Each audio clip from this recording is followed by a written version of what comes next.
Dan ini adalah profil Bapak Erdani Dwi Cahyadi. Beliau adalah salah satu andalan di DJPK. Kalau melihat latar belakang pendidikannya, beliau sama-sama dengan kita ya teman-teman ya, alumni dari PKN STAN, kalau dulu namanya masih STAN ya.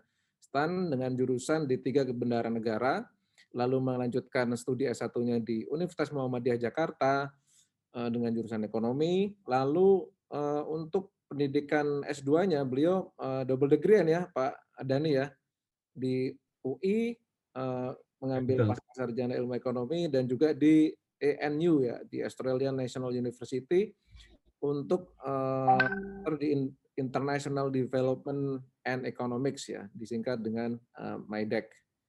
Ya. Berikut ini adalah pengalaman pekerja dari Bapak Erdani. Dulu sempat berkantor di KPPN Jakarta 6 dan juga di KPPN Tobelo di Maluku Utara ya Pak ya. Ini agak lentingnya Iya. sangat jauh ini Pak ya.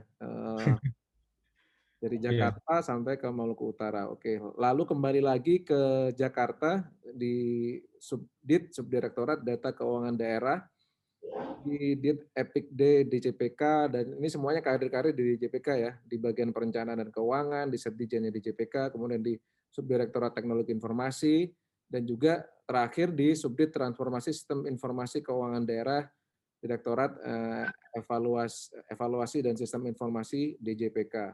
Ini luar biasa nih Pak Erdani ini, pengalaman kerjanya banyak nih ya, apa namanya, mobile lah, ini ada di beberapa tempat gitu.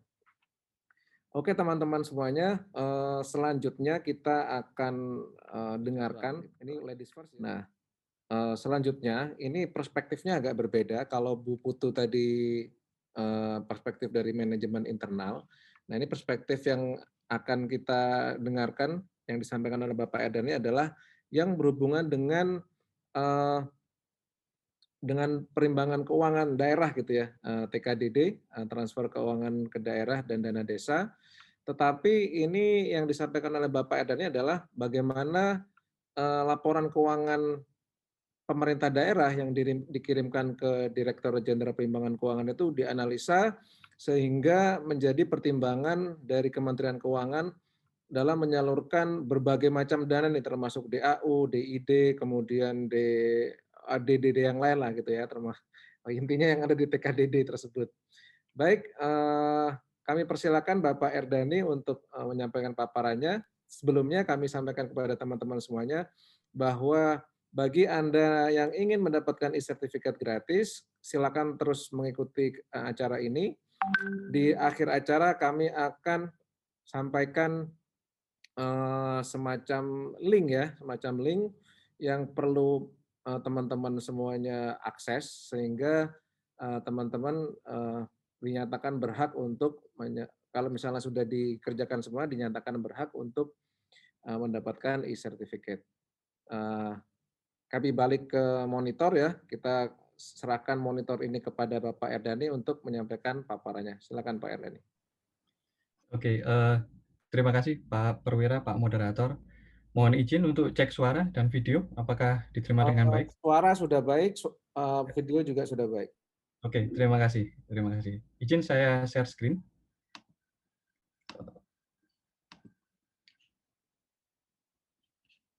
Boleh di-allow untuk share screen?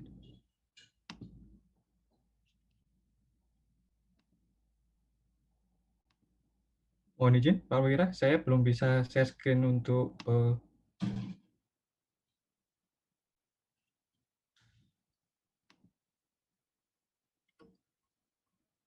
Di settingan kami sudah nih Pak Dani ya, all panelists untuk share screen juga all panelists. Oke, Atau perlu saya perlu tunjukkan ya, operasikan dari sini.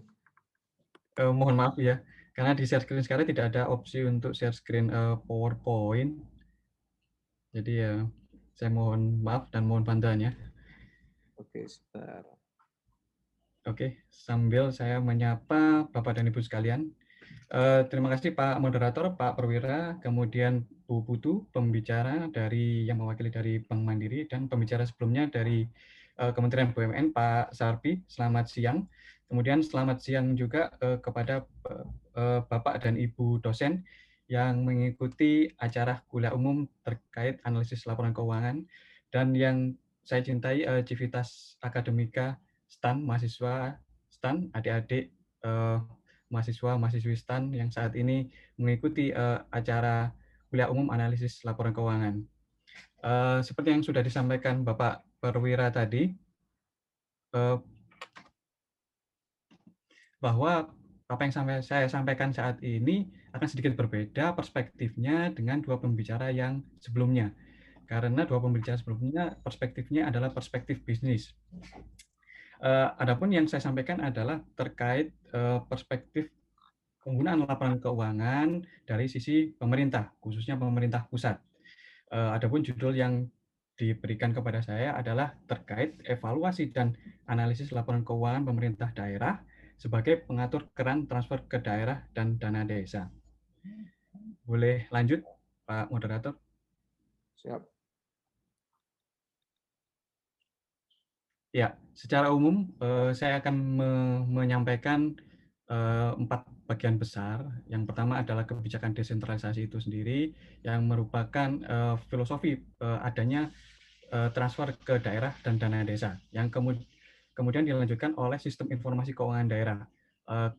Laporan keuangan daerah adanya di pemerintah daerah, sehingga dibutuhkan suatu tools yang gunanya atau manfaatnya adalah untuk mengangkut semua laporan keuangan pemerintah daerah dari daerah ke pemerintah pusat. Kemudian setelah datanya ada, maka kita bisa melakukan analisa atas laporan keuangan pemerintah daerah yang nanti juga akan saya sampaikan mungkin akan sedikit berbeda dengan laporan keuangan dari sektor bisnis. Dan yang terakhir adalah isu-isu yang terkini terkait kebijakan transfer ke daerah dan dana desa, terutama sebagai respon atas terjadinya pandemi di COVID-19 di tahun 2020 ini yang dihadapi oleh semua sektor, semua lini, semua masyarakat. Lanjut. Ya, saya memulai dari sesuatu yang sangat general dulu. Yang pertama yaitu terkait peran pemerintah. Peran pemerintah saya ambil dari seorang ekonom, Mas Grave, pada tahun 1959. Beliau menyampaikan bahwa peran pemerintah itu mempunyai tiga peran utama. Yang pertama adalah terkait alokasi sumber daya. Alokasi sumber daya ini, seperti yang tadi sudah disinggung oleh Pak Sarpi, sebenarnya pemerintah ini adalah menguasai semua sumber daya yang ada di negeri ini. Sekarang peran pemerintah adalah bagaimana mengalokasikan sumber daya tersebut dalam rangka mensejahterakan, memakmurkan semua masyarakatnya tanpa pandang status dan lain sebagainya. Kemudian peran yang kedua adalah redistribusi pendapatan. Kalau diibaratkan yang paling mudah adalah mengambil sedikit dari yang kaya, kemudian membagikannya kepada yang miskin. Sehingga diharapkan dengan adanya hal tersebut, ketimpangan antara si kaya dan si miskin itu tidak terlalu jauh. Si kaya tidak semakin kaya, kemudian si miskin tidak semakin terpuruk. Kemudian peran pemerintah ketiga adalah terkait stabilitas makroekonomi. Stabilitas makroekonomi ini contoh paling mudah adalah stabilitas harga. Pemerintah menjaga agar harga itu tetap stabil, yang mungkin bisa dapat dijangkau oleh masyarakatnya dan tidak hanya dinikmati oleh para pengusaha yang memang profit oriented. Ya, kemudian dari ketiga peran pemerintah tersebut ada peran yang sebenarnya bisa didelegasikan atau dilimpahkan kewenangannya kepada tingkat pemerintahan yang lebih rendah. Sebenarnya teori tentang pendelegasian wewenang ini ada banyak, dekonsentrasi, desentralisasi, dan lain sebagainya, itu ada banyak. Namun pada siang hari ini saya akan fokus ke pendelegasian wewenang yang disebut desentralisasi, atau sebenarnya yang sudah sering kita kenal otonomi daerah. Apa itu desentralisasi? Akan dijelaskan di slide selanjutnya. Oke, desentralisasi. Desentralisasi adalah kebijakan pemerintah pusat ya yang sudah dimulai sejak tahun 99. Mungkin tahun 99 ini sekitar 20 tahun yang lalu. Mungkin adik-adik STAN saat ini bisa jadi sudah lahir atau belum ya. Ya kira-kira 20 tahun yang lalu bisa jadi ada yang masih belum lahir. Inisiasi awal adalah terbitnya Undang-Undang tentang Pemerintahan Daerah dan Undang-Undang tentang HKPD. Undang-Undang Pemerintah Daerah sendiri dan Undang-Undang HKPD pertama kali diterbitkan tahun 99, yaitu Undang-Undang 22 tentang Pemda dan Undang-Undang 25 tentang terkait perimbangan keuangan antara pusat dan daerah. Dan dalam perjalanannya, Undang-Undang Pemda itu sudah direvisi menjadi Undang-Undang 23 tahun 2014 yang lalu. Adapun terkait Undang-Undang HKPD sendiri, sepengetahuan saya, saat ini sedang dalam tahap revisi. Dan diharapkan dalam waktu yang dekat dan tidak terlalu lama, undang revisi tersebut akan dapat ditetapkan. Kemudian desentralisasi adalah pelimpahan kewenangan ke daerah, ke pemerintah daerah. Apa yang dilimpahkan ke daerah adalah semua urusan. Sebenarnya pada prinsipnya adalah semua urusan dilimpahkan ke daerah. Pendidikan, kesehatan, terkait infrastruktur, dan lain sebagainya dilimpahkan ke daerah kecuali 6 urusan saja, yaitu politik, pertahanan keamanan, luar negeri, justisi, moneter, fiskal, dan agama. Adapun latar belakang adanya desentralisasi adalah adanya filosofi bahwa ketika didesentralisasikan, maka kewenangan itu akan lebih dekat kepada masyarakat yang menikmati atas jasa yang dilakukan oleh pemerintah. Kurang lebih seperti itu. Jadi pemerintah daerah yang mendapat pelimpahan itu diharapkan dapat menjadi lebih responsif terhadap apa yang menjadi kebutuhan masyarakat di daerah sekitarnya. Sebagai contoh, masyarakat kota mungkin butuh terkait pasar, maka kepala daerahnya atau wali kotanya bisa segera membuatkan pasar.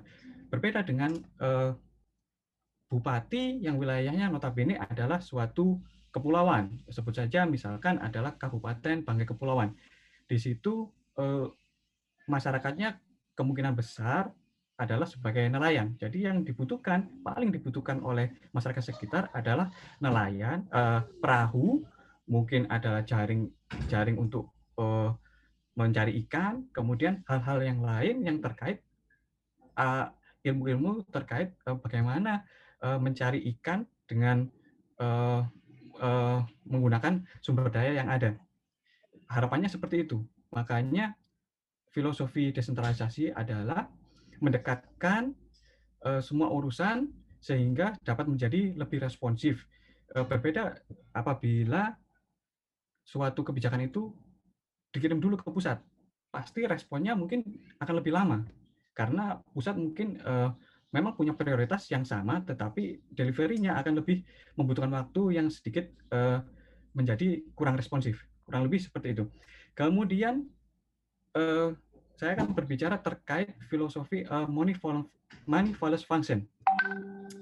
Dengan adanya pelimpahan kewenangan, maka juga harus diikuti terkait pendanaannya.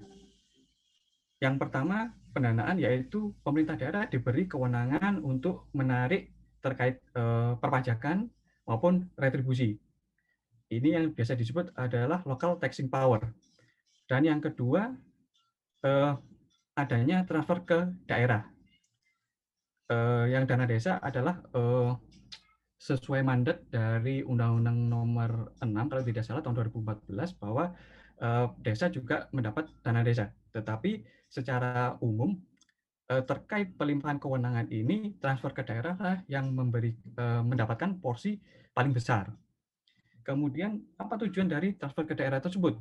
Yang pertama adalah vertical imbalance. Pelimpahan kewenangan terkait perpajakan mungkin akan ada perbedaan antara pusat dan daerah. Kalau boleh dibilang yang besar-besar diambil oleh pusat, yang kecil-kecil ya misalkan untuk pajak hotel, restoran, mungkin itu diserahkan ke pemerintah daerah. Nah, dengan adanya transfer ke daerah, diharapkan ketimpangan tersebut menjadi lebih tidak terlalu lebar, yang atau bisa kita sebut sebagai vertical imbalance. Kemudian yang filosofi kedua adalah terkait horizontal imbalance. Di antara semua Pemda di Indonesia ini bisa jadi ada Pemda atau daerah yang mempunyai potensi-potensi yang secara apa ya, secara alamiah memang menjadi andalan daerah tersebut. Misalkan saja Kabupaten Badung. Kabupaten Badung memiliki pantai yang sangat indah di Bali, ya, baik Pantai Kute dan lain sebagainya, sehingga perekonomiannya sangat sangat membaik, banyak hotel, banyak turis, sehingga eh, boleh dibilang daerah Badung tersebut adalah daerah yang cukup kaya dari sektor pariwisata. Kemudian ada daerah yang kaya akan sumber daya alam. Sebut saja daerah di Kalimantan Timur, Kota Bontang, dan kemudian di Provinsi Riau, di Dumai, dan lain sebagainya, mereka kaya akan sumber daya alam. Nah, ada daerah yang tidak mendapat anugerah seperti itu, sehingga secara kasat mata boleh dikatakan memiliki kurang pendapatan. Transfer ke daerah salah satunya adalah untuk mendekatkan hal tersebut, bahwa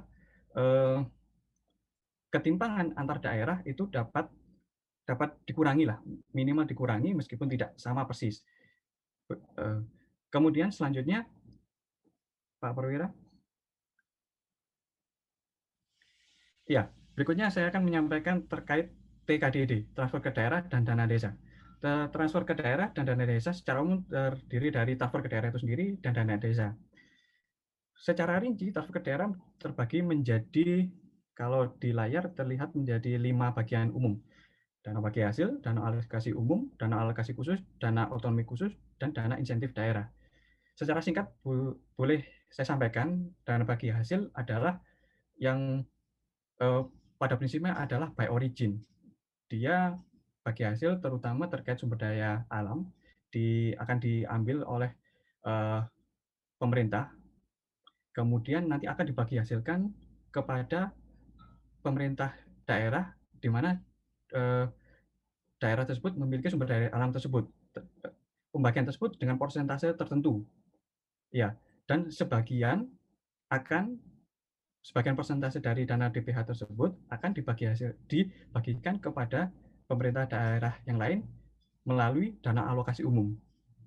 Dana alokasi umum dan dana bagi hasil sifatnya adalah block grant. Pemerintah daerah boleh menggunakannya untuk apapun, untuk penggunaannya tidak dibatasi, boleh belanja pegawai dan lain sebagainya. Kemudian dana alokasi khusus. Dana alokasi khusus ini secara prinsip adalah dana yang diberikan kepada pemerintah daerah yang menjadi kewenangan daerah tetapi menjadi prioritas nasional. Penggunanya tidak bisa bebas seperti DPH dan DAU. Dia ini bersifat spesifik grant. Kemudian yang keempat adalah dana otonomi khusus. Dana otonomi khusus adalah merupakan mandat dari undang-undang yang diberikan kepada khusus Provinsi Aceh, kemudian Papua, dan Papua Barat. Dan yang terakhir, yang terbaru adalah dana otonomi khusus yang diberikan ke DIY, yang disebut dana keistimewaan DIY. Yang terakhir, bagian dari transfer ke daerah adalah dana insentif daerah. Intinya dari DID ini adalah dana yang diberikan oleh pemerintah pusat atas kinerja pemerintah daerah. Untuk detailnya nanti akan saya sampaikan di bagian menjelang akhir terkait dana insentif daerah. Untuk dana desa adalah dana yang diberikan kepada desa, sehingga diharapkan pembangunannya bisa dimulai dari desa. Kemudian di tabel sebelah kanan atau di grafik sebelah kanan kita bisa melihat bahwa alokasi TKDD 2015 hingga 2021 mengalami peningkatan yang cukup besar. Kalau boleh dibandingkan dengan alokasi dengan APBN, ini alokasi TKDD adalah kurang lebih sekitar sepertiganya diberikan kepada daerah. Memang untuk tahun 2020 ada sedikit penurunan karena kita ketahui bersama pandemi COVID yang menyerang ke semua lapisan, sehingga ada penyesuaian-penyesuaian, baik penyesuaian penerimaan negara yang akan yang berdampak terhadap alokasi transfer ke daerah ke pemerintah daerah. Kemudian di tahun 2021 sedikit meningkat daripada tahun 2020.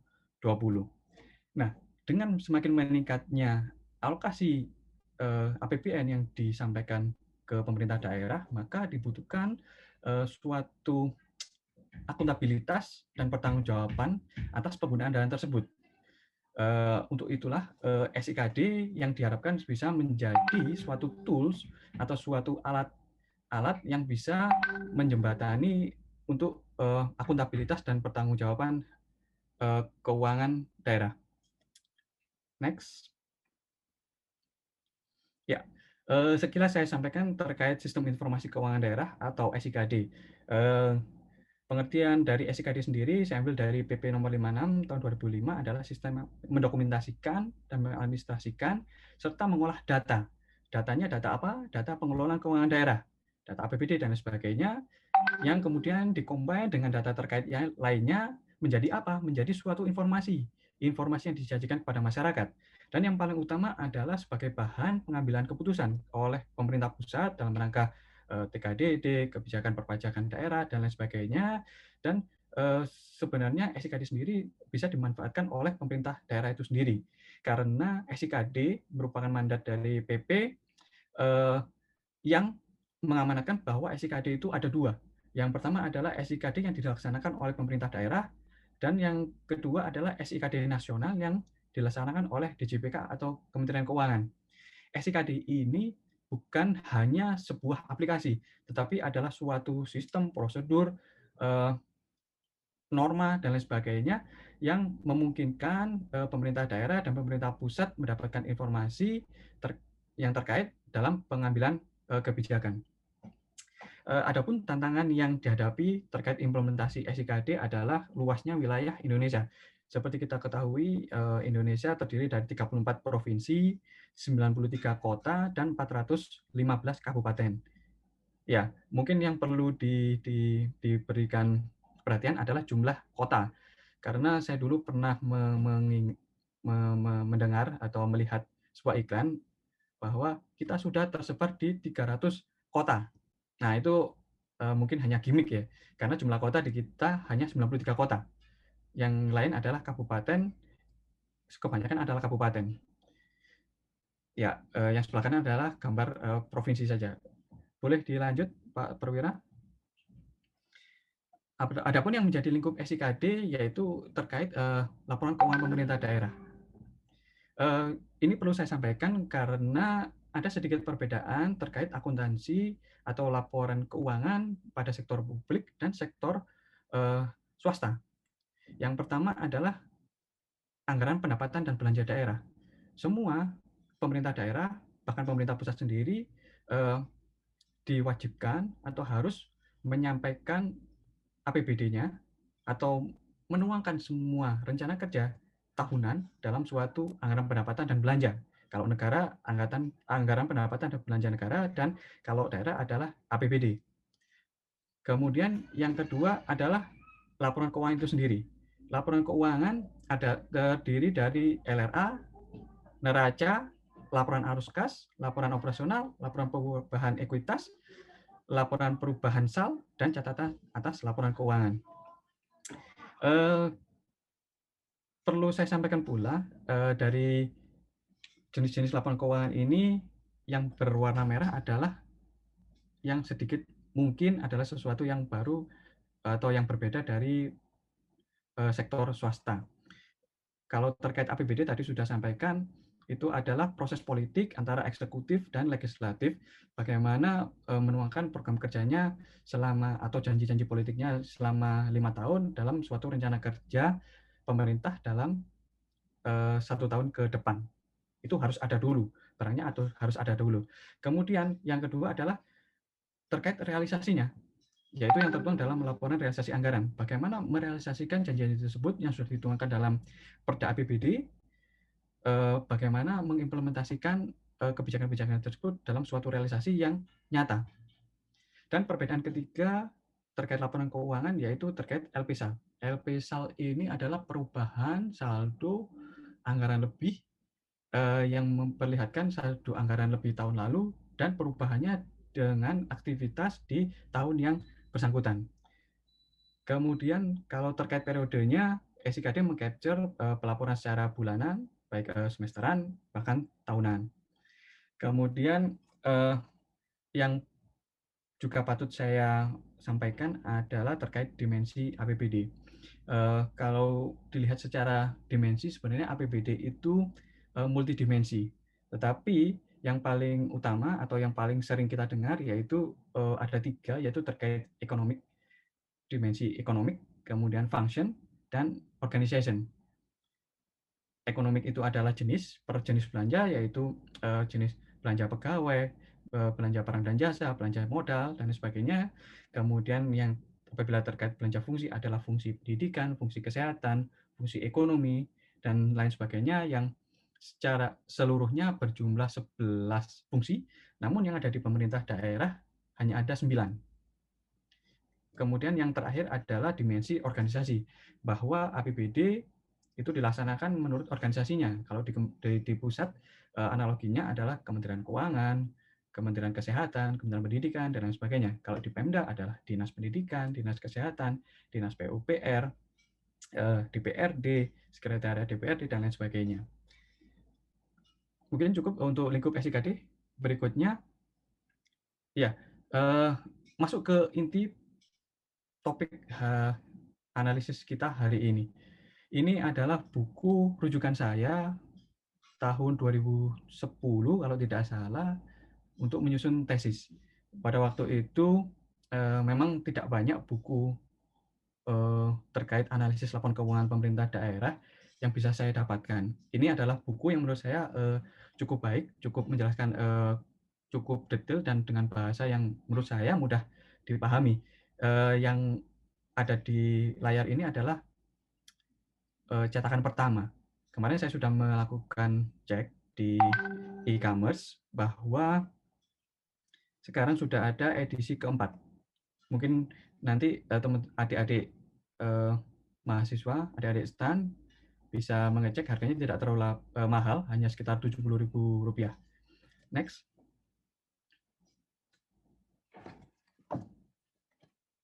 Ya, dalam buku tersebut atau dalam analisis laporan keuangan ada banyak sekali analisis atau rasio-rasio yang dipergunakan. Sebagai contoh, ini saya pegang bukunya terkait analisis aset, kemudian kewajiban dan likuiditas dana, kemudian analisis pendapatan, analisis belanja, kemudian macam-macam lagi analisis terkait laporan arus kas juga ada, yang semuanya bisa didapat di buku tersebut. Akan dijelaskan secara detail di buku tersebut. Namun pada siang ini saya tidak menjelaskan secara detail untuk semuanya karena saya akan memberikan semacam highlight apa-apa yang menjadi concern kami, terutama yaitu terkait realisasi anggaran. Di layar ini saya mendapatkan dari websitenya Pemprov Jawa Barat. Ini adalah laporan realisasi anggaran Provinsi Jawa Barat tahun 2018. Ya, strukturnya seperti ini. Kalau boleh secara singkat saya sampaikan adalah yang pertama adalah terkait pendapatan. Yang pendapatan itu, ya mohon maaf kalau gambarnya terlalu kecil, nanti bisa di googling sendiri untuk adik-adik yang lain. Yang pertama, pendapatan itu terdiri dari pendapatan asli daerah. Pendapatan asli daerah itulah yang isinya adalah pendapatan yang digenerate dari pajak, retribusi daerah, dan hasil pengelolaan BUMD, dan lain-lain PAD yang sah. Kemudian bagian yang kedua adalah pendapatan transfer. Semua transfer ke daerah masuk ke dalam pos ini. Ada dana bagi hasil, dana alokasi umum, dana alokasi khusus, kemudian hingga yang kedua adalah dana penyesuaian. Di sini disebutnya dana penyesuaian. Sebenarnya dana penyesuaian sendiri sebenarnya tidak ada mungkin ya. Itu adalah nomenklatur yang dulu, karena saat ini yang disebut adalah dana otonomi khusus, dan dana insentif lainnya, intinya adalah di luar dari 3 dana DPH, DAU, dan DAK. Kemudian kelompok pendapatan yang ketiga adalah lain-lain pendapatan yang sah. Adapun yang termasuk pendapatan yang lain-lain pendapatan yang sah adalah pendapatan hibah dan lain sebagainya, termasuk pendapatan dana darurat. Kemudian kita beralih ke sisi belanja. Sisi belanja secara umum terbagi menjadi belanja operasi, modal, tidak terduga, dan transfer. Belanja operasi ini terdiri dari belanja pegawai, kemudian belanja barang, dan belanja bunga. Ini kebetulan tidak ada. Belanja subsidi, belanja hibah, bantuan sosial. Kemudian terkait belanja modal bisa dirinci sama seperti di sektor bisnis.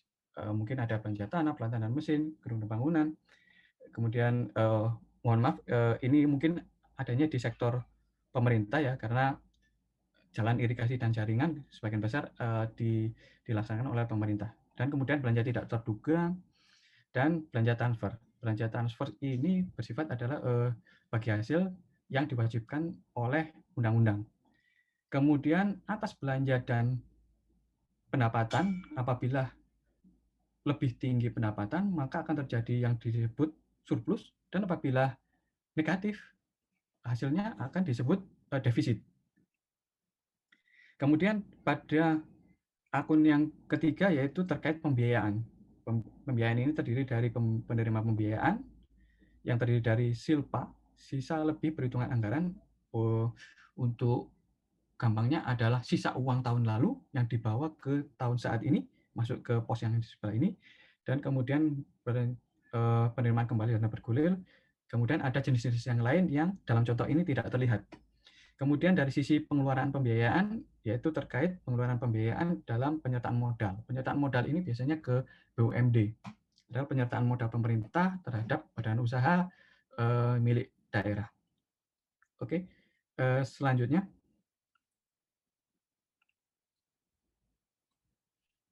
Ya, sekarang kita menggunakan rasio-rasio keuangan yang sering dipergunakan dalam dunia kerja. Saya hanya memberikan highlight ke berapa ini, ada sekitar 4 atau 5 rasio saja, tidak semuanya saya ulas. Yang pertama adalah dari sisi pendapatan. Ada analisa yang sering digunakan yaitu terkait derajat desentralisasi. Derajat desentralisasi ini adalah melihat bagaimana pemerintah daerah itu mendapatkan pendapatan untuk dipergunakan sebagai belanjanya. Derajat desentralisasi ini dihitung dari PAD, pendapatan asli daerah, kemudian dibandingkan dengan total pendapatan. Analisis rasio kedua adalah rasio ketergantungan keuangan daerah. Analisis ini melihat ketergantungan atau seberapa besar ketergantungan dari pemerintah daerah kepada pemerintah pusat, karena pemerintah pusat telah memberikan suatu transfer ke daerah dan dana desa. Adapun penghitungannya yaitu dengan cara jumlah pendapatan transfer dibagi total pendapatan. Kemudian dari sisi belanja, maka akan ada analisis terkait belanja per jenis. Belanja per jenis ini terdiri dari baik jenis belanja pegawai, barang dan jasa, modal, bunga, subsidi, hibah, dan lain sebagainya. Kemudian yang ketiga ada yang kedua di sisi belanja, mohon maaf, yaitu terkait analisa belanja per fungsi. Seperti yang tadi saya sampaikan, fungsi ada 9 fungsi yang dilaksanakan oleh pemerintah daerah, maka adalah berapa jumlah atau proporsi masing-masing fungsi tersebut terhadap total belanjanya. Dan yang paling cukup menjadi perhatian pemerintah saat ini adalah analisis yang terakhir, yaitu terkait mandatory spending. Seperti yang kita ketahui bersama adalah mandatory spending ini adalah mandat yang diberikan oleh undang-undang, bahkan Undang-Undang Dasar 1945 yang mengamanatkan bahwa pendidikan harus dialokasikan setidaknya 20% dari belanja APBN maupun APBD. Ini sifatnya wajib dan harus dipenuhi. Kemudian mandatory spending yang kedua yaitu terkait belanja kesehatan. Belanja kesehatan ini Undang-Undang nomor 39, saya lupa tahunnya, 2014 mungkin ya, besarnya adalah 10% belanja APBD di luar belanja gaji. Kemudian yang terakhir adalah belanja terkait infrastruktur. Saya tadi menyimak dari penjelasan Pak Sarpi bahwa concern pemerintah adalah membangun suatu infrastruktur baru. Ya, sama. Dalam TKDD pun pembangunan infrastruktur juga menjadi suatu concern bahwa pemerintah daerah juga wajib mengalokasikan 25% dari dana bagi hasil dan dana alokasi umum, 25%-nya untuk belanja infrastruktur. Nah, ini semuanya bisa dilihat di dalam sebuah laporan realisasi APBD. Kalau laporan realisasi adalah realisasinya, kemudian apabila kita ingin melihat kebijakannya, maka kita mundur kembali ke melihat ke APBD-nya. Boleh lanjut, Pak Perwira?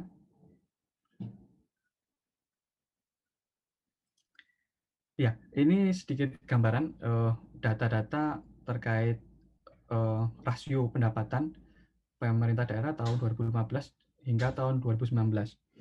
Dapat dilihat sekilas bahwa yang warna hijau di grafik yang atas, pendapatan asli daerah menempati porsi yang cukup kecil dibandingkan dengan yang kuning. Untuk yang kuning adalah rasio ketergantungan keuangan daerah, sedangkan yang hijau adalah rasio derajat desentralisasi. Di sini dapat kita lihat secara nasional ya, ini belum melihat secara detail, bahwa memang PAD atau local taxing power adalah kemampuan daerah untuk menggali sumber-sumber keuangannya sangat minim. Makanya dengan adanya data yang seperti ini, maka pemerintah membuat suatu kebijakan bagaimana membuat atau memperkuat local taxing power tersebut. Dahulu tahun 2009 sudah keluar Undang-Undang Pajak Daerah dan Retribusi Daerah yang mengamanatkan bahwa ada pengalihan pajak bumi dan bangunan dan BPHTB dari sebelumnya pemerintah pusat dialihkan ke pemerintah daerah, dikolek sendiri oleh pemerintah daerah. Dari pelaksanaan undang-undang tersebut, nilai PAD dari pemerintah daerah lumayan meningkat. Yang mungkin sangat mencolok peningkatannya boleh disampaikan adalah Kota Semarang, Kota Surabaya itu meningkat sangat tajam. Tetapi untuk daerah-daerah yang lain, misalkan kabupaten yang istilahnya tidak terlalu menikmati pelimpahan kewenangan itu, peningkatannya tidak terlalu dramatis.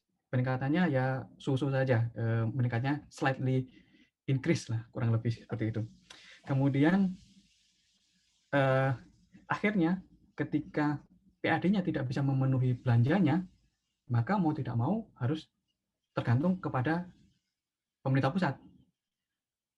Kalau boleh dianalogikan, pemerintah pusat itu adalah ibunya, sedangkan pemerintah daerah adalah anaknya.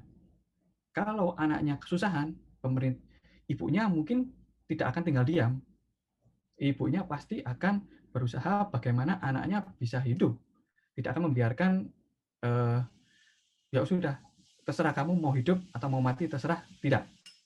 Makanya diberikan suatu transfer ke daerah. Kemudian di paparan di gambar yang di bawah ini dipecah lagi menjadi agregat per provinsi. Dari sisi sebelah kiri, Jawa Timur secara total, secara kapasitas menempati posisi nomor 1. Kemudian berlanjut sampai ke kanan, ke paling kecil, ini adalah Gorontalo ya. Ya, saya kira cukup wajar karena Gorontalo jumlah Pemdanya hanya sedikit dibandingkan Jawa Timur yang secara total adalah ada 39 provinsi, kabupaten, dan kota. Saya kira cukup wajar. Tetapi perlu menjadi highlight adalah yang berwarna biru. Warna biru adalah proporsi PAD terhadap total pendapatannya. Semakin ke kiri, semakin proporsinya adalah semakin tinggi, kurang lebih. Semakin ke kanan, proporsi PAD-nya semakin kecil.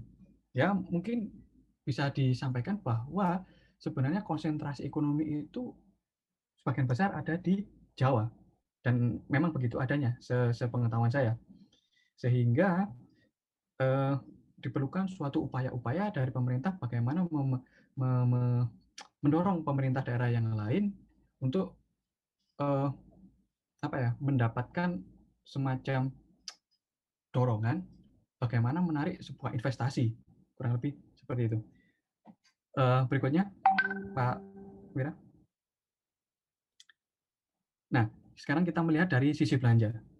Dari data tersebut kita bisa melihat ini adalah analisis per jenis belanja.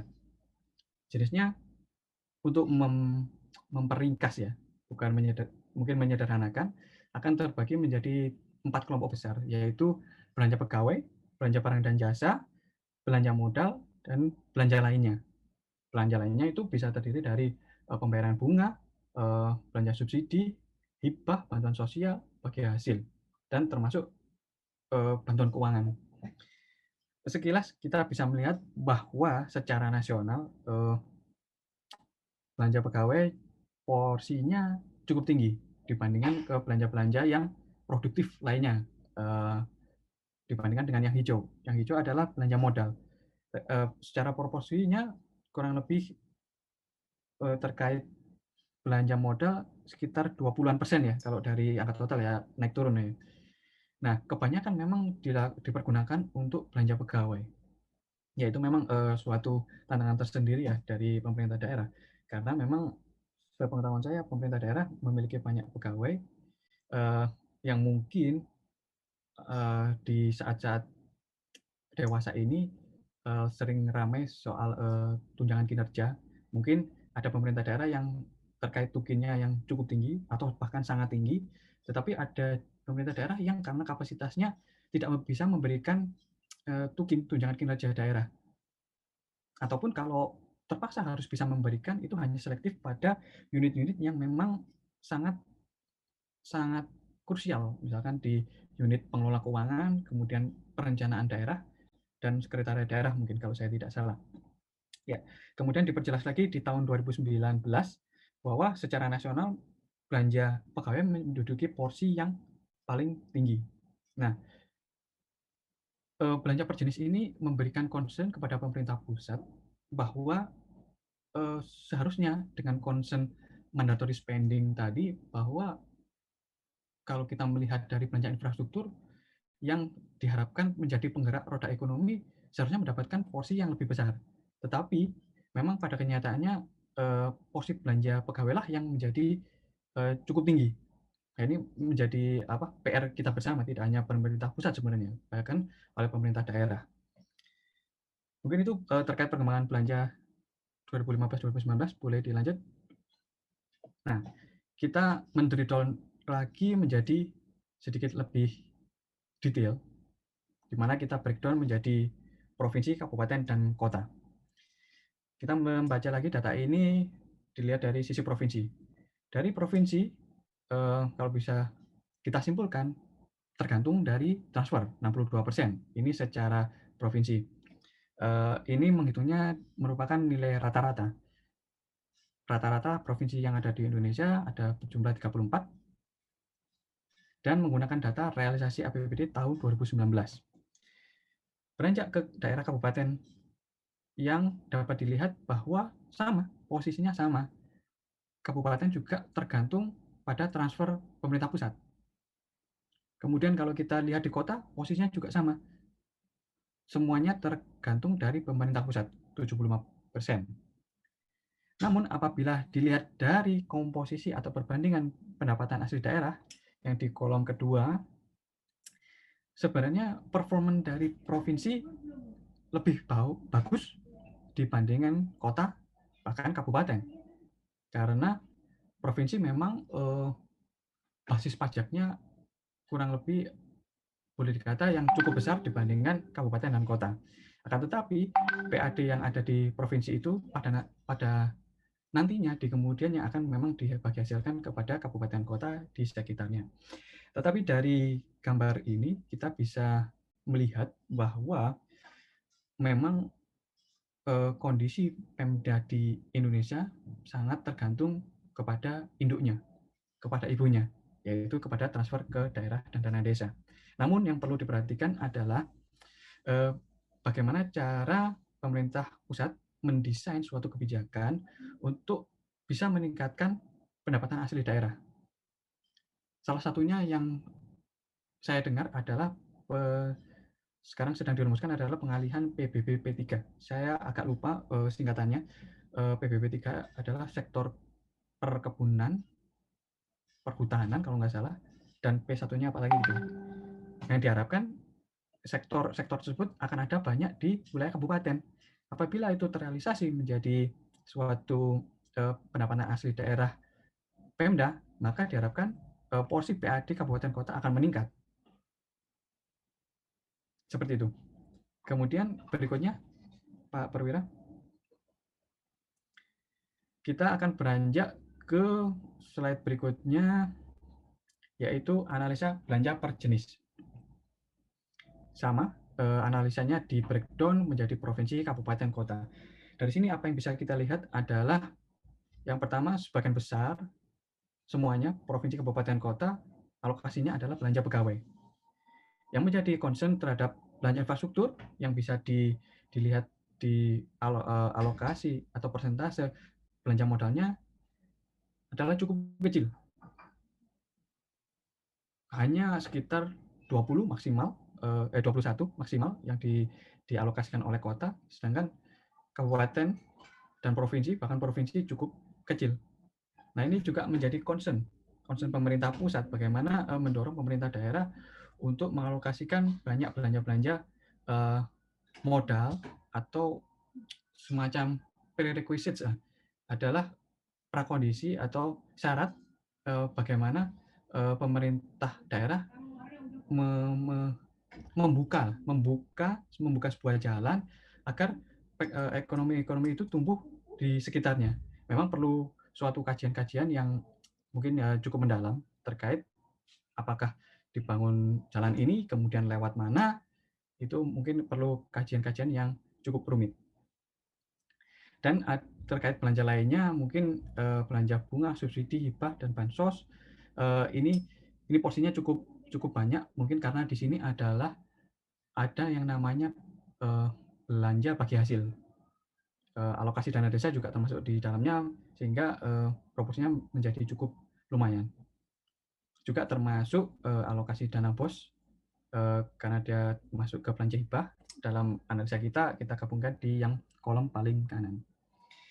Kemudian selanjutnya kita melihat analisa belanja per fungsi. Seperti yang sudah saya sampaikan di awal bahwa belanja fungsi ada 9. Di sini karena hanya 9 bisa kita tampilkan secara bersama. Kita bisa melihat secara jelas mana-mana yang menjadi concern dari pemerintah daerah.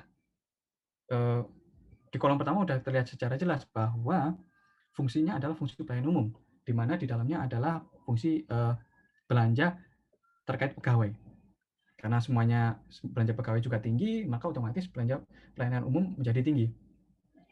Kemudian yang berikutnya adalah terkait mandatory spending belanja pendidikan dan belanja kesehatan yang bisa dilihat dari fungsi pendidikan. Mungkin perlu saya sampaikan bahwa fungsi pendidikan ini hanyalah gambaran awal ya. Tidak, ini adalah angka final karena mekanisme atau aturan terkait pengelolaan keuangan daerah itu cukup dinamis. Ada belanja pendidikan yang tidak tercapture di dalam fungsi pendidikan ini. Jadi ini hanya merupakan gambaran bahwa secara umum sebenarnya mandatory spending terkait pendidikan sudah terpenuhi karena harus di atas 20%. Namun apabila kita breakdown lagi di bawah provinsi atau di bawah kabupaten kota secara detail, mungkin bisa kita temukan pemda-pemda yang belum bisa memenuhi mandatory spending tersebut. Kemudian setelah pendidikan, maka kita akan fokus di terkait belanja kesehatan. Dalam undang-undangnya terkait mandatory spending belanja kesehatan adalah belanja yang dialokasikan untuk kesehatan di luar belanja gaji. Di sini fungsi kesehatan hanya lagi-lagi merupakan indikasi awal bahwa pemerintah daerah sudah melaksanakan mandat tersebut. Di sini belum mengeluarkan belanja gaji yang seharusnya tidak bisa dihitung. Jadi angka 15% dan 18% ini bisa lebih rendah lagi. Seperti itu. Ini adalah gambaran singkatnya. Kemudian di slide berikutnya, Pak Perwira. Ya, kemudian dari apa yang saya sampaikan tersebut, apa yang bisa kita simpulkan? Jelas, dari sisi pendapatan, bahwa pemerintah daerah memiliki porsi yang cukup kecil dalam mendapatkan pendapatannya dari potensi daerahnya. Sehingga pemerintah daerah tersebut mau tidak mau tetap mengandalkan dana dari pemerintah pusat, dana dari ibunya, yaitu berupa dana transfer ke daerah dan dana desa. Kemudian dari sisi belanja, ya saya kira sudah jelas bahwa sebagian besar pemerintah daerah atau secara umum ya, mungkin karena kita tidak bisa menampilkan belanja secara detail per masing-masing Pemda, yaitu adalah dialokasikan untuk belanja pegawai. Dan sekilas juga kita bisa melihat mandatory spending terkait pendidikan, kesehatan, dan infrastruktur sekilas sudah memenuhi. Tetapi lagi-lagi kita harus melihat lagi secara lebih dalam yang bisa jadi kita akan melihat dari sisi dimensi APBD yang lain. Karena LRA itu hanya dimensinya adalah dimensi akun. Dimensi akun. Ya, dimensi akun itu hanya satu dimensi saja, padahal ada dimensi fungsi, urusan, program, kegiatan, dan lain sebagainya yang mungkin tidak saya bahas pada kesempatan siang ini. Berikutnya, Pak Perwira. Ya, ini terkait sebenarnya penerapan laporan keuangan pemerintah daerah. Pemerintah pusat menerapkan sebenarnya ada reward and punishment. Terkait punishment atau sanksi, yaitu adalah kewajiban pemerintah daerah untuk menyampaikan laporannya saja. Menyampaikan laporannya saja kepada pemerintah pusat. Karena laporan itulah yang menjadi salah satu bahan pokok utama pemerintah pusat dalam mengambil suatu kebijakan. Kemudian sanksi yang kedua akan dikenakan kepada pemerintah daerah apabila pemerintah daerah tersebut melalui analisa yang kita lakukan atas analisa rasio-rasio terhadap laporan keuangan, analisa terhadap APBD, apakah memenuhi belanja mandatory spending, terutama terkait belanja infrastruktur. Kemudian yang terakhir adalah terkait sanksi yaitu idle cash atau tidak wajar. Ini tadi ada slide yang memang saya skip atau yang saya drop terkait idle cash. Idle cash ini adalah bagaimana pemerintah daerah merealisasikan belanjanya yang sudah ada di APBD di awal supaya terrealisasi, terbelanjakan. Karena belanja itu penting bagi pemerintah itu pemerintah kalau boleh dibilang tidak mengenal apa itu rugi dan untung atau profit and loss, tidak untung. Pemerintah akan rugi ketika masyarakatnya tidak sejahtera, tidak pandai, tidak punya kesehatan yang layak. Itulah kerugian dari pemerintah. Makanya pemerintah kurang lebih adalah spending, belanja sehingga diharapkan masyarakatnya atau gambarannya kalau dari sisi pendidikan adalah human capitalnya menjadi terdevelop, menjadi pandai, orangnya menjadi sehat. Kemudian seperti itu. Kemudian perekonomian di daerah kalau bisa dianalogikan adalah belanja pemerintah daerah 1 juta saja di sektor infrastruktur, misalkan bangun jalan, itu memberikan dampak atau multiplier efek yang cukup banyak. Membangun jalan membutuhkan suatu tenaga kerja. Selain tenaga kerja butuh raw material. Nah itu dari aktivitas perekonomian tersebut sebenarnya yang didapat lebih dari 1 juta dari apa yang sudah dibelanjakan pemerintah daerah. Sehingga pemerintah pusat mengencourage pemerintah daerah untuk memenuhi mandatory spending-nya. Kemudian terkait bentuk sanksinya adalah penundaan penyaluran DAU atau DPH. Bahkan ini saya hanya mencantumkan penundaan. Penundaan itu dalam artian kalau dialokasikan 100, kemudian dicicil 10 kali, ketika setiap bulan mendapatkan 10, 10, 10, 10 hingga 100, tetapi ketika ditunda, maka dia tidak menerima bagian yang 10 itu, sampai dia memenuhi kewajibannya.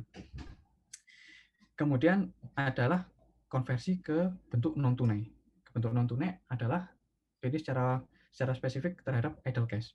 Idle cash yang tadi maaf belum saya sampaikan secara detail adalah bahwa pemerintah dan pemerintah daerah harus spending. Dalam laporan yang disampaikan ke DJPK, pemerintah daerah itu terlambat merealisasikan APBD-nya, yang pada akhirnya uang itu menjadi menumpuk, menjadi simpanan di bank pembangunan daerahnya. Ada dana idle.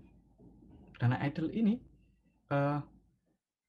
oleh pemerintah pusat dipandang apabila melampaui batas yang dinilai wajar, yaitu dinilai wajarnya dari perkiraan belanja pemerintah daerah terkait kebutuhan operasional, pembelanja pegawai, dan operasional yang lain selama 33 bulan ke depan.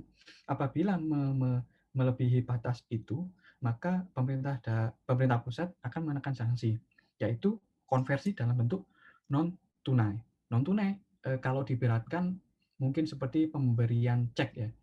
Jadi pemerintah pusat memberikan cek kepada pemerintah daerah, dapat berupa cek, tetapi cek itu masih belum bisa dicairkan karena rekeningnya belum diisi. Ya, kalau sudah memenuhi, maka rekening itu akan diisi dan baru bisa dicairkan. Mungkin ilustrasinya akan seperti itu. Berikutnya, Pak Perwira. Ya, selain sanksi, pemerintah pusat juga menerapkan reward. Reward adalah bentuk suatu insentif. Insentif atas apa? Atas kinerja pemerintah daerah. Yang dilihat biasanya terkait tata kelola pengelolaan daerah dan bukan hanya output tetapi outcome atau dampak atas kebijakan tersebut. Kemudian syarat-syaratnya secara umum ada dua, yaitu terbagi menjadi dua. Pertama yaitu kriteria yang disebut kriteria utama, dan yang ketiga adalah kriteria kinerja. Lanjut Pak Perwira. Mohon maaf, saya sampai jam berapa ini Pak Perwira? Tidak terasa udah jam 12 nih. Ya, saya akan percepat saja nih. Sampai selesainya slide, insya Allah. Tinggal dikit lagi kayaknya. Oke, ya, saya akan sedikit percepat. Kriteria utama dan kriteria kinerja. Ini mungkin bukan long list atau daftar yang panjang, semua kriteria yang ada di dana insentif daerah ini hanya saya ambil yang sesuai kaitannya dengan LKPD. Yang pertama yaitu kriteria utama, yaitu terkait opini BPK atas LKPD. LKPD ini harus mempunyai syarat WTP, wajar tanpa pengecualian, bukan wajar tanpa pemeriksaan. Ini ada syarat mutlak. Apabila pemerintah daerah tidak memperoleh opini WTP, maka gugur, maka sudah di cross out atau dihapus dari daftar pemberian insentif. Kemudian kriteria kedua yaitu penetapan APBD tepat waktu. Ini menjadi penting karena penetapan APBD adalah memang instrumen awal pemerintah untuk merealisasikan janji-janji politisnya yang sudah saya sampaikan di awal tadi. Ini yang poin pertama. Kalau APBD saja ditetapkan terlambat, bagaimana realisasinya gitu. Kemudian kita beralih ke kriteria kinerja. Kriteria kinerja yaitu terkait kesehatan fiskal dan pengelolaan keuangan daerah. Itu di dalamnya ada rasio-rasio juga. Kemudian kinerja terkait pelayanan jasa publik. Nah, ini berkaitan dengan mandatory spending itu tadi, yaitu outcome pendidikan, kesehatan, infrastruktur. Gambarannya adalah pendidikan bisa dilihat dari angka partisipasi murni. Itu adalah outcome yang panjang, bukan hanya kita membangun sekolah. Kalau membangun sekolah saja tidak cukup, itu hanya output. Outputnya harapannya bisa lebih luas lagi. Kemudian di kesehatan, infrastruktur juga hal yang sama. Berikutnya. Ya, ini seperti yang sudah disampaikan oleh Pak Sapi dan Bu Putu terkait dampak pandemi COVID-19 yang menerpa kita semua ya. Jadi COVID-19 ini merita ke semua penduduk di Indonesia, kemudian memukul semua sektor, pariwisata, bisnis, karyawan banyak yang di PHK, dan lain sebagainya. Sehingga atas tersebut ekonomi menjadi melambat, menjadi menurun. Seperti kita ketahui, kalau tidak salah kemarin kita Q3 minus ya pertumbuhan ekonominya. Kemudian di slide berikutnya akan disampaikan apa respon pemerintah pusat dalam hal ini TKDD terhadap hal tersebut. Untuk tahun 2020 ini ada 3 hal utama yang menjadi concern pemerintah dalam TKDD untuk penanganan COVID-19. Yang pertama adalah penyesuaian alokasi TKDD. Ya, penyesuaian ini adalah semacam restrukturisasi TKDD bahwa dana-dana itu dialokasikan banyak ke aktif melalui bansos, insentif, dan lain sebagainya untuk pemulihan ekonomi intinya. Dan yang kedua adalah refocusing TKDD. TKDD itu diarahkan penggunaannya untuk fokus ke pencegahan dan penanganan pandemi atau COVID. Misalkan dalam bidang kesehatan yaitu terkait puskesmas, kemudian balai vaskes, dan insentif tenaga kesehatan yang secara langsung menangani para pasien COVID. Kemudian bisa juga untuk pembelian APD, alat pelindung diri, dan sebagainya. Intinya adalah semua fokus ke penanganan COVID. Bahkan dana desa pun boleh dialokasikan untuk social safety net atau bantuan langsung tunai. Kemudian pemerintah pusat juga meminta pemerintah daerah untuk merasionalisasi belanjanya. Belanja pegawai, barang jasa, modal diharapkan untuk dihemat tetap dan diarahkan semuanya ke belanja kesehatan. Kemudian jaring pengaman sosial sama BLT, kemudian penanganan-penanganan lainnya terkait dampak ekonomi. Dan di slide berikutnya terkait dukungan TKDD untuk tahun 2021. Ya, tagline-nya adalah peningkatan quality control anggaran TKDD untuk mendorong pemerintah daerah dalam pemulihan ekonomi dengan fokus pendidikan dan kesehatan dan pemulihan dan penguatan ekonomi nasional. Sama seperti tahun 2020, pemerintah pusat mendorong TKDD agar secara secara bersama-sama baik pemerintah pusat dan pemerintah daerah untuk menangani dampak yang mungkin masih dirasakan semua lapisan. Yaitu pertama dengan cara mendukung pemulihan ekonomi, pembangunan aksesibilitas dan dukungan insentif atau supaya menarik investasi yang sempat terhenti. Kemudian yaitu mensinergikan anggaran TKDD dan belanja KL dalam pembangunan human capital, terutama terkait pendidikan dan kesehatan. Kemudian ada kebijakan terkait creative financing, kemudian redesain pengelolaan TKDD, dan yang terakhir adalah meningkatkan TKDD dalam dengan melalui implementasi standar satuan harga regional. Dan yang sekarang masih disusun adalah penetapan atau penyusunan bahkan akun standar. Jadi arah kebijakan TKDD masih sejalan dengan arah kebijakan tahun 2020, yaitu semuanya bersama-sama mencoba untuk menghandle, memanage dampak-dampak yang terjadi akibat pandemi COVID-19 ini. Saya kira mungkin itu yang bisa saya sampaikan. Mohon maaf apabila ada kekurangan. Saya kembalikan ke Pak Moderator. Terima kasih. Terima kasih Pak Erdani, luar biasa pemaparan beliau ya, komprehensif sekali mengenai keuangan daerah. Jadi teman-teman kalau boleh kami ulas lagi bahwa apa yang disampaikan oleh Pak Erdan ini lebih fokus kepada laporan keuangan pemerintah daerah ya. Jadi apa yang menjadi serba-serbi di sekitar keuangan daerah, apa yang dilakukan oleh DJPK dalam mengalokasikan jenis-jenis dana tadi, transfer ke daerah dan juga dana desa, serta bagaimana respon Kementerian Keuangan, khususnya Direktorat Jenderal Perimbangan Keuangan, eee, mengatur dan juga mengalokasikan dana yang saat ini tersedia untuk penanganan atau penanggulangan pandemi COVID-19, dan juga ini sejalan dengan program PEN ya.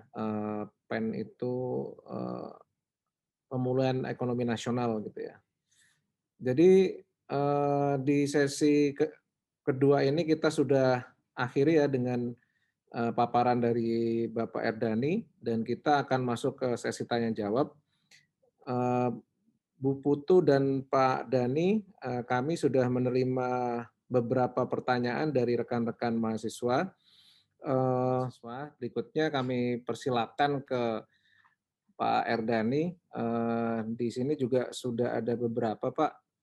Eee, yang pertama ini ada dari Mas Abdul Aziz Naufal.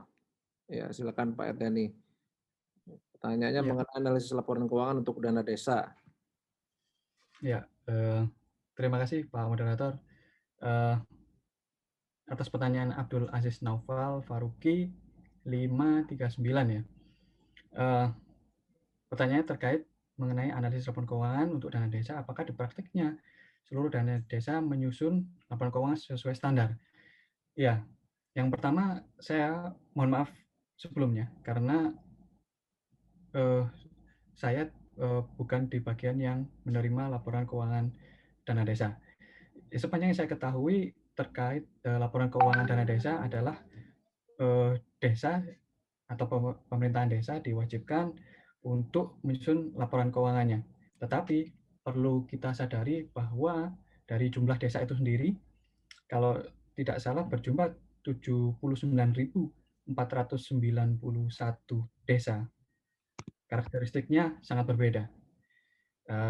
Mungkin SDM-nya terkait ya mungkin teman-teman STAN ini kan sudah pernah terjun langsung ke desa ya, sepengetahuan saya ya. Jadi sebenarnya sudah bisa melihat secara real kondisi di daerah tersebut. Mungkin secara personil mereka yang SDM-nya terkait pengelolaan keuangan mungkin kurang. Jadi apakah laporan keuangan disusun sesuai itu adalah harapan kita semua, dengan tentunya adalah bantuan dari termasuk dari DJPK. Saya kira tidak hanya DJPK tetapi dari Kementerian Keuangan seluruhnya, bahkan kementerian yang lain ikut bahu membahu bagaimana meningkatkan kapasitas SDM di desa agar pencatatan atau pelaporan terkait laporan keuangannya menjadi semakin kredibel dan akuntabel. Mungkin itu yang bisa saya sampaikan terkait pertanyaan yang pertama, karena terus terang saya tidak menghandle langsung terkait dana desa, tetapi saya hanya mendapatkan info-info terkait dana desa tersebut. Kemudian saya boleh lanjut ke pertanyaan berikutnya, Pak Perwira. Silakan Pak Dani. Pertanyaan kedua dari Akila Putri Syafira. Iya, Pak. Cuman tidak ada kelasnya ya. Apakah tools analisis yang digunakan untuk menganalisis laporan keuangan di sektor pemerintahan sama seperti sektor swasta, mengingat adanya perbedaan dalam laporan keuangan yang dihasilkan? Ya, secara prinsip sepanjang sepengetahuan saya analisisnya akan sama, tetapi misalkan analisis neraca, laporan arus kas tadi yang menjadi concern dari Pak Sarpi dan Bu Putu, salah satunya adalah terkait neraca ya, terkait aset, kemudian arus kas, kemudian CAR itu ya, capital adequacy ratio. Hal-hal tersebut sebagian ada di sektor publik juga. Kalau kalau ada di sektor publik dan di sektor BIS, biasanya analisanya akan sama. Tetapi yang menjadi perhatian adalah concern bahwa pemerintah lebih concern kepada analisa yang berkaitan yang memiliki dampak secara langsung ya. kalau neraca sepanjang sepengetahuan saya, dia memang ada analisanya, tetapi belum menjadi, paling tidak menjadi concern pihak DJPK. Kami lebih concern terkait analisa di laporan realisasi anggarannya, bagaimana pemerintah daerah mengalokasikannya, dia untuk belanja apa, belanja yang menjadi prioritas pemerintah daerah itu apa, kemudian apakah yang dialokasikan itu sudah direalisasikan, seperti itu. Jadi analisis rasionya mungkin sebagian akan sama, mungkin sebagian pasti berbeda karena dalam konteksnya konteks yang berbeda, sudut pandangnya akan berbeda. Kemudian yang pertanyaan ketiga dari Risha Syarofina. Ya betul ya, Pak? Ya betul Pak. Oke. Ini terkait besaran alokasi DID. Salah satunya kriteria kinerja yaitu rasio realisasi belanja APBD terhadap pagu anggaran belanja APBD.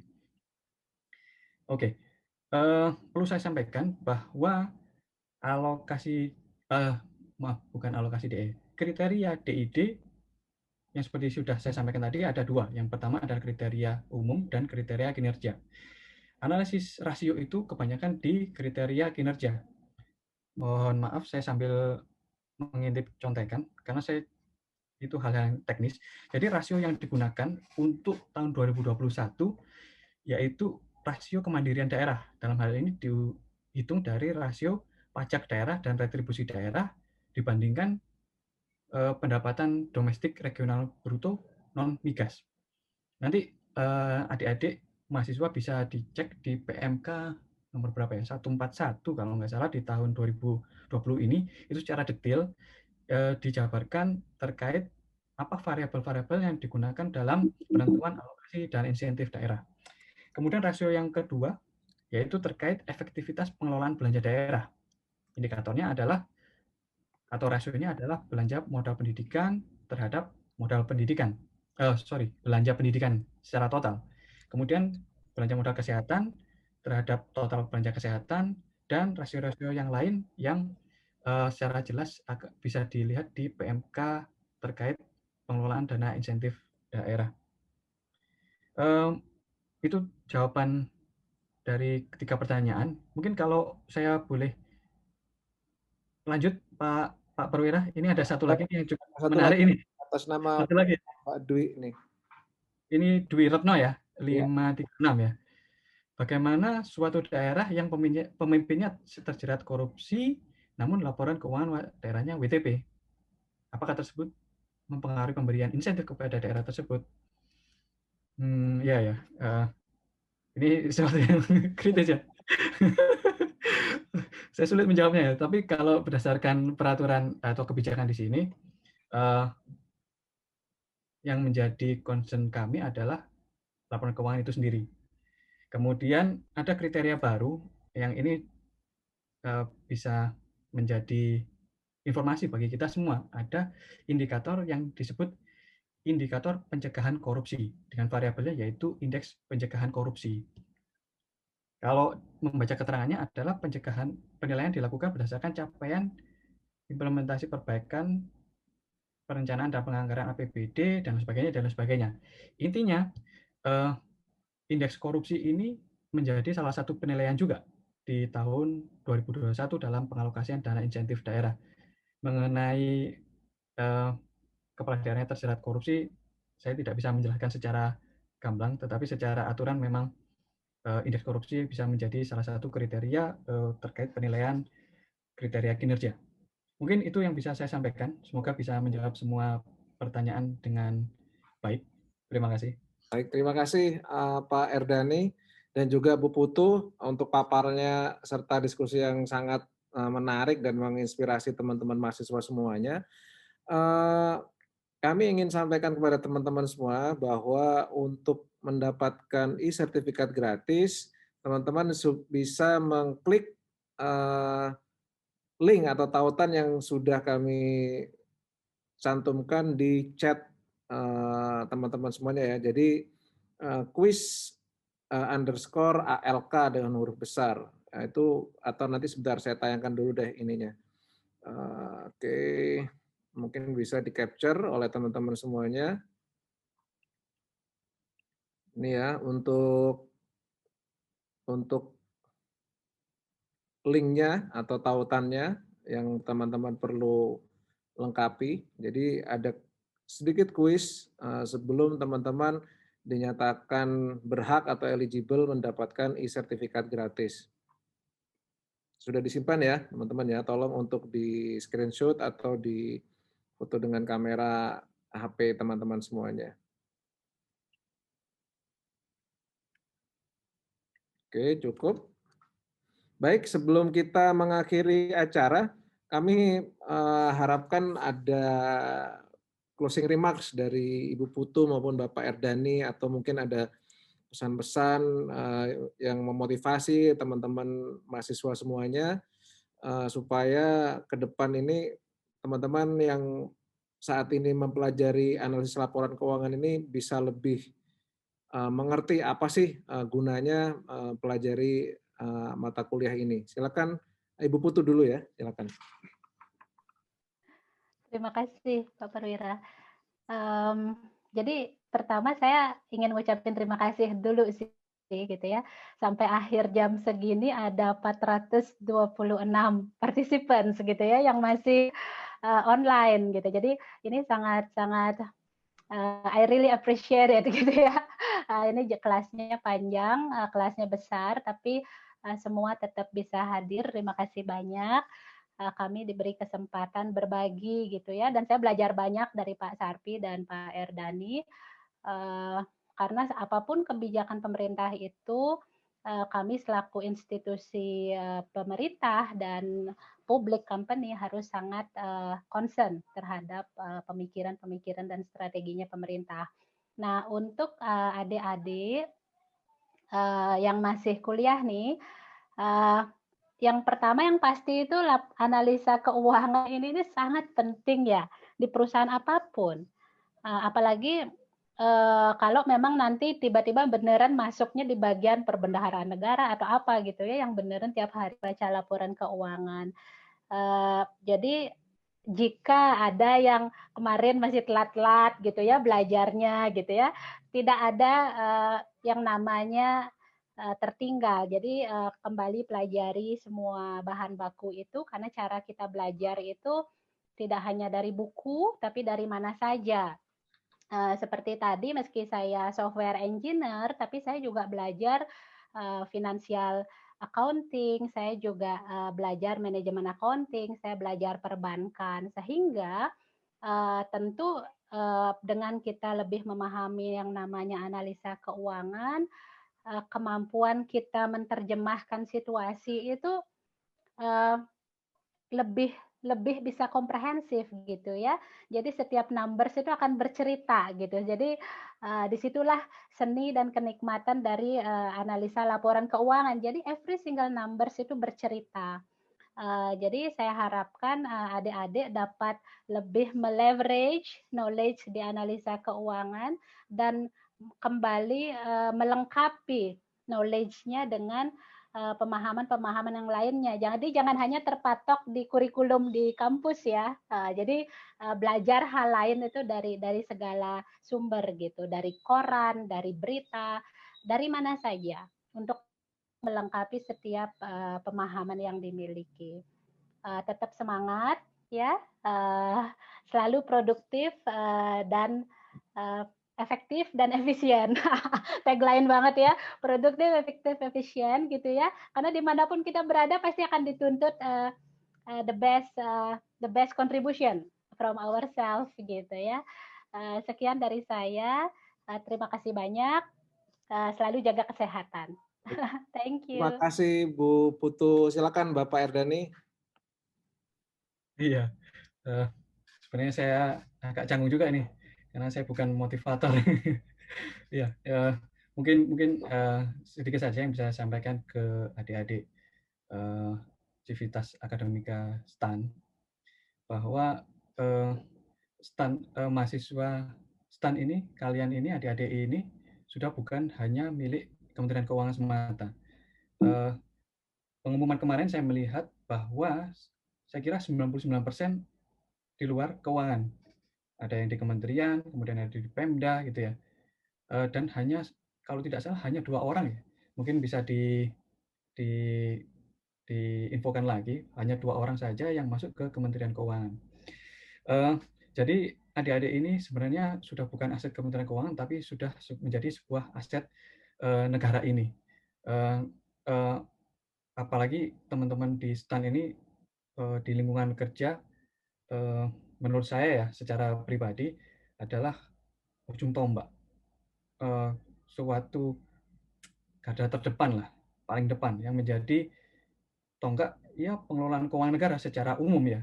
Tidak peduli sebenarnya hanya di Kementerian Keuangan, bahkan yang di pemerintah daerah pun apabila ada teman-teman yang berpindah dari Kementerian Keuangan, anak lulusan STAN ke pemerintah daerah, dia tidak akan jauh-jauh dari pengelolaan keuangan. Mungkin yang bisa saya sampaikan adalah tetap junjung semangat profesionalisme, integritas, itu tidak hanya milik Kementerian Keuangan yang ada di backdropnya Oh ya Pak ya Prabowo. ya. Ini. Itu nilai-nilai Kementerian Keuangan itu diinternalisasikan kepada diri sendiri, kemudian dilaksanakan dimanapun semua berada. Poin saya adalah itu tadi, karena kalian milik Republik ini. Jadi berikan semuanya yang terbaik bagi negeri ini. Hilangkan semua pikiran yang negatif, sempat putus asa. Saya juga sempat mengalami hal-hal yang buruk. Saya kira tetap semangat dan kembalikan kepada semangat yang tinggi dan selalu berikan semuanya pada high level. Jadi kemampuan Anda tingkatkan terus sampai semaksimal mungkin. Paling itu yang bisa saya sampaikan. Saya bukan motivator yang ulung. Terima kasih Pak Perwira. Oke, terima kasih Pak Dhani. Itu kalimat motivasi yang sangat menginspirasi ya Pak Dhani ya, karena memang kita teman-teman ini yang di PKN STAN ini, yang apalagi yang kemarin lulus, sudah memang bukan lagi milik Kementerian Keuangan, tetapi menjadi aset nasional di mana mereka ditempatkan tersebar ya di kementerian negara atau lembaga yang lain, begitu juga di pemerintah daerah, maka teman-teman pasti membawa nama baik PKN STAN, dan tentunya nilai-nilai yang ada di PKN STAN yang tentunya merupakan distribusi atau perpanjangan tangan dari nilai-nilai Kementerian Keuangan juga mohon diterapkan nanti saat teman-teman lulus dan berdharma bakti di medan masing-masing. Demikian untuk acara pada hari ini. Kami sangat mengapresiasi para narasumber, Bu Putu, Pak Erdani atas ilmu dan pengalaman yang dibagikan kepada teman-teman mahasiswa STAN, khususnya mahasiswa semester 5 ini Pak Erdani dan Bu Putu. Jadi kalau nggak salah ini satu angkatan banyak banget ini. Kelasnya sampai 35 berapa gitu, kalau nggak salah ada 60-an kelas gitu. Coba dikalikan 30 kan udah banyak banget. Jadi luar biasa buat yang bertahan sampai siang hari ini juga. Dan for your information, kemarin kami mendapatkan pendaftar itu sekitar 600-an orang, jadi mungkin ini tidak sampai, ini baru 2/3-nya ya, karena memang dari pihak Zoom sendiri, ini kita kan pakai Zoom webinar, itu dibatasi sekitar 500 orang. Mungkin demikian kami akhiri.